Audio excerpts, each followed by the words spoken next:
శ్రీ గురుభ్యో నమః. శ్రీమాత్రే నమః. అందరికీ నమస్కారము. మౌనముగా ఉండటం వలన వచ్చే శక్తి గురించి ఈ వీడియోలో తెలుసుకుందాం. అలాగే మీరు వీడియోని చివరి వరకు చూసినట్లయితే పూర్తి విషయం అంతా కూడా అర్థం అవుతుంది. ఈ వీడియోకి ఒక లైక్ వేసి మీ ఫ్రెండ్స్కి షేర్ చేయండి. అలాగే జై శ్రీకృష్ణ అని ఒక చిన్న కామెంట్ చేయండి. ఒక ఊరిలో భార్య భర్తలు ఎప్పుడు గొడవ పడుతూ ఉండేవారు. తన భార్య ఎప్పుడూ అరుస్తూనే ఉండేది. అవసరం లేని మాటలు మాట్లాడుతూ ఉండేది. భార్య ఎక్కువగా మాట్లాడడం వల్ల ఏదో ఒక సమస్య వస్తుండేది. ప్రతిరోజూ ఇలా జరుగుతూ ఉండేది. భర్తకి ఏం చేయాలో అర్థం కావడంలేదు. ఒకరోజు తన మిత్రుడు తన వద్దకు వచ్చి ఆయన సమస్యను తెలుసుకుని, పక్క ఊరికి ఒక సాధువు వచ్చాడని, ఆయన నీకు ఏదైనా పరిష్కారం చూపిస్తాడని చెబుతాడు. అది విన్న ఆ వ్యక్తి మరునాడు ఉదయాన్నే తన భార్యను తీసుకుని ఆ సాధువు వద్దకు చేరుకున్నాడు. గురువుగారికి నమస్కరించి, గురుదేవా, నా భార్య ఎప్పుడూ ఏదో ఒకటి మాట్లాడుతూనే ఉంటుంది. అనవసరమైన విషయాల గురించి మాట్లాడుతూ నాతో గొడవపడుతూ ఉంటుంది. నేను చాలా నచ్చజెప్పే ప్రయత్నాలు చేశాను. తక్కువగా మాట్లాడమని మౌనముగా ఉండమని చెబుతూనే ఉన్నాను. కాని నా మాట అస్సలు వినడం లేదు. దానివల్ల మా ఇంట్లో చాలా గొడవలు జరుగుతూ ఉంటాయని చెప్పాడు. అప్పుడు ఆ సాధువు, నేను ముందుగా మీకు ఒక కథ చెబుతాను. అది విన్న తర్వాత మీకు బాగా అర్థమవుతుంది. ముందు కథను జాగ్రత్తగా వినండి అంటూ ఆ సాధువు కథను చెప్పడం ప్రారంభించాడు. పూర్వం మా గురువుగారి ఆశ్రమంలో ఒక శిష్యుడు ఉండేవాడు. అతను చాలా ఎక్కువగా మాట్లాడేవాడు. ఎప్పుడు కూడా ప్రశాంతంగా ఉండేవాడు కాదు. అక్కడి మాటలు ఇక్కడా, ఇక్కడి మాటలు అక్కడా చెబుతూ ఉండేవాడు. అతను భిక్ష కోసం ఊర్లోకి వెళ్లి ఏదో ఒక విషయాన్ని తీసుకొచ్చి మిగతా శిష్యులకు చెబుతూ ఉండేవాడు. ఎదుటివారి ముందు నేనే గొప్ప అని నిరూపించుకునే ప్రయత్నం చేసేవాడు. తన గురించి తానే గొప్పగా చెప్పుకొనేవాడు. ఆశ్రమంలో తాను మాత్రమే గొప్ప అనే భావన అతనికి ఉండేది. నేను చాలా గొప్ప ఇంట్లో జన్మించాను. నేను అనుకుంటే చాలా సుఖంగా జీవించేవాడిని. కాని నేను అన్నింటినీ విడిచి ఇక్కడకు వచ్చాను. ఎందుకంటే నన్ను నేను తెలుసుకోవాలి. నాకు ఆత్మజ్ఞానం కలగాలని ఈ ఆశ్రమానికి వచ్చానని చెప్పుకునేవాడు. ఒకరోజు గురువుగారు అందరి శిష్యులను పిలిచి, మీరందరూ వచ్చే నెల మొత్తం ఎలా ఉండాలో ఒక సంకల్పం తీసుకోండి. దానివల్ల మీ ఏకాగ్రత, సంకల్ప శక్తి పెరుగుతుంది. మీకు ఆత్మశక్తి కలుగుతుంది. మీరు మీ శక్తిని అనుసరించి మీరు చేయగలిగిన సంకల్పాన్ని మాత్రమే తీసుకోండి.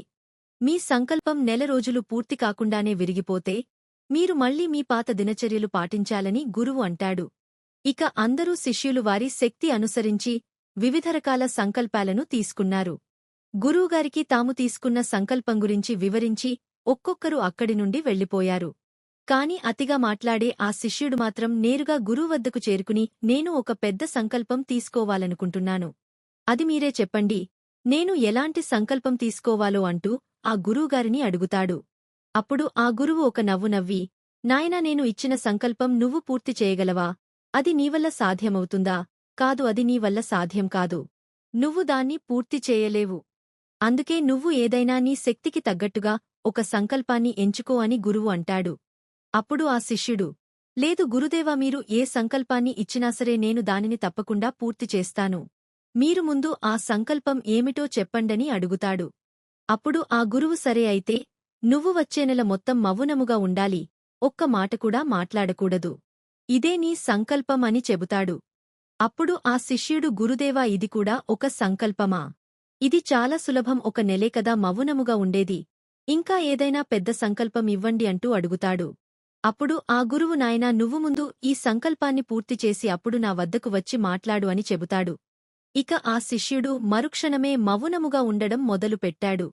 అక్కడి నుండి తిరిగి వెళ్ళిపోయాడు. అతనికి మౌనముగా ఉండడం చాలా సులువు అనిపించింది. అతడికి ఒకరోజు ఎలాగో మౌనముగా ఉండి గడిపేశాడు.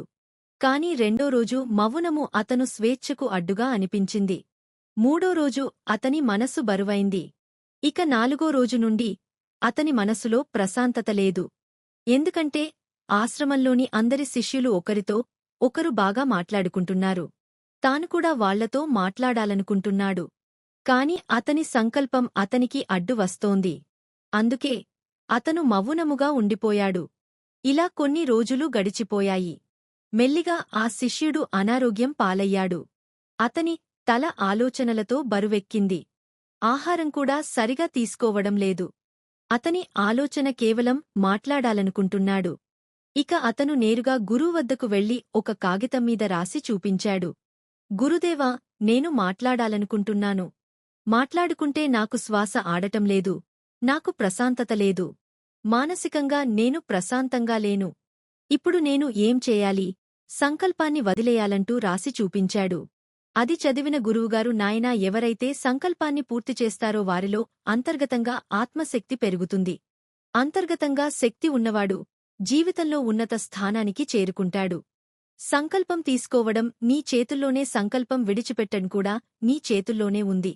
నీతోటి శిష్యులలో చాలామంది శిష్యులు తమ సంకల్పాన్ని మధ్యలో విడిచి పూర్వపు దినచర్యలో సాగిపోతున్నారు. నీతో కాకపోతే నువ్వు కూడా ఈ సంకల్పాన్ని వదిలేసి పాత దినచర్యలోకి రావచ్చు. కాని నువ్వు ఈరోజు ఈ చిన్న సంకల్పాన్ని పూర్తి చేయలేకపోతే ఇక జీవితంలో వచ్చే పెద్ద పెద్ద సంకల్పాలను ఎలా నెరవేరుస్తావు? ఇక నీ ఇష్టం అని చెబుతాడు. గురువు చెప్పిన మాటలు ఆ శిష్యుడు మనస్కు తగలాయి. ఏమీ మాట్లాడకుండా తిరిగి తన గదిలోకి వెళ్ళిపోయాడు. అప్పటినుండి తనకు అత్యవసరమైన పనుల కోసం మాత్రమే బయటకు వచ్చి మళ్లీ లోపలికి వెళ్ళిపోయేవాడు. ఇలా 15 రోజులు గడిచిపోయాయి. ఆశ్రమంలోని అందరు శిష్యులు సంకల్పాలు విరిగిపోయి అందరూ పాత పద్ధతిలోనే జీవిస్తున్నారు. కాని అతని సంకల్పం మాత్రం ఇంకా అలాగే ఉంది. ఎవరితో మాట్లాడడం లేదు. ఆశ్రమంలోని వారందరూ ఆశ్చర్యపోతున్నారు. అంతగా మాట్లాడే ఆ శిష్యుడు మౌనంగా ఎలా ఉంటున్నాడని అనుకుంటున్నారు. 15 రోజులు గడిచిన తర్వాత ఆ శిష్యుడు గురువు దగ్గరకు వెళ్లి ఇలా రాసి చూపించాడు. గురుదేవా, నేను బయటికి మౌనంగానే ఉన్నాను. కాని లోపల చాలా శబ్దాలు, అరుపులు వినపడుతున్నాయి. నేను లోపల మాట్లాడుకుంటున్నాను. నా మనసు రకరకాల ప్రశ్నలు అడుగుతుంది. నేను బయట ఎంత మౌనంగా ఉంటానో లోపల అంతగా అరుస్తున్నాను. గురుదేవా, ఇప్పటికి కూడా నా సంకల్పం నిలబడి ఉందా అంటూ అడుగుతాడు. అప్పుడు ఆ గురువు, అవును, నీ సంకల్పం ఇంకా విరిగిపోలేదు.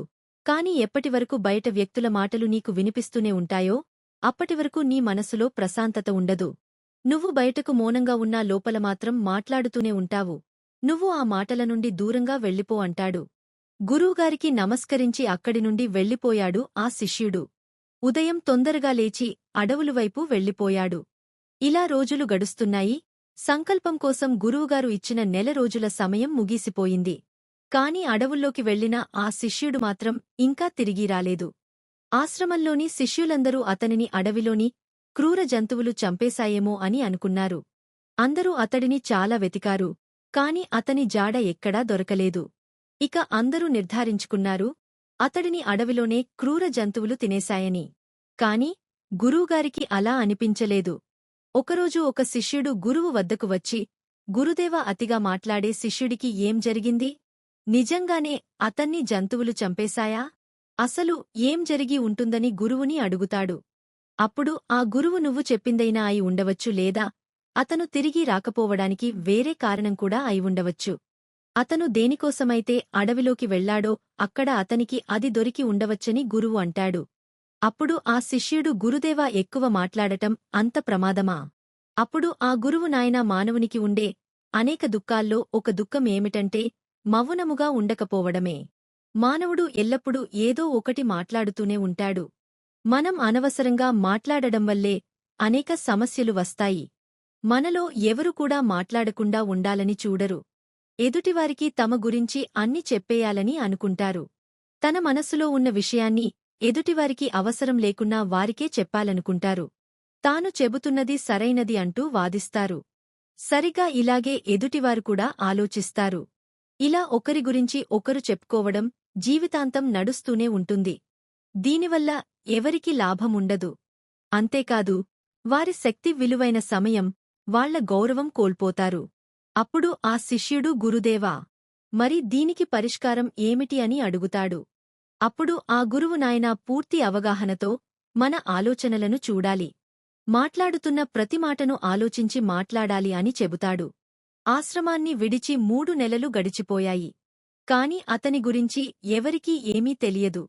అందరు కూడా ఇక అతను తిరిగి వస్తాడనే విషయం మరిచిపోయారు.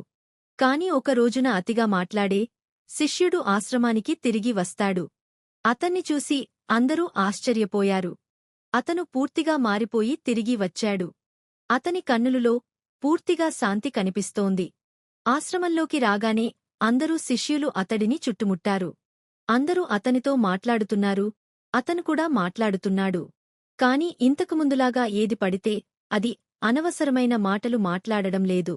అతను మాట్లాడే ప్రతిమాట చాలా మధురంగా, ఎంతో ఆలోచించి మాట్లాడుతున్నట్లుగా అనిపిస్తున్నాడు. కొద్దిసేపు శిష్యులతో మాట్లాడిన తర్వాత నేరుగా గురువుగారి వద్దకు చేరుకున్నాడు. గురువుగారి పాదాలకు నమస్కరించి, గురుదేవ, నేను ఇప్పుడు కూడా మౌనంగానే ఉన్నానా? నా సంకల్పం ఇంకా నడుస్తుందా? అంటూ అడుగుతాడు. అప్పుడు ఆ గురువు ఆ శిష్యుడు పనులను బాగా గమనించి, నాయనా, నువ్వు ఇంకా మౌనంలో ఉన్నావు. నువ్వు ఏమీ మాట్లాడడం లేదు. నీ సంకల్పం ఇంకా నడుస్తూనే ఉంది అని అంటాడు. అప్పుడు ఆ శిష్యుడు, గురుదేవా, నేను ఆశ్రమం నుండి అడవిలోకి వెళ్ళినప్పుడు బయటికి మాట్లాడలేదు కాని నాలోపల చాలా రకరకాల శబ్దాలు, అరుపులు వినిపించేవి. నా మనసులో చాలా రకరకాల ప్రశ్నలు ఉండేవి. నేను ఇంకా అడవి లోపలికి వెళ్లాను.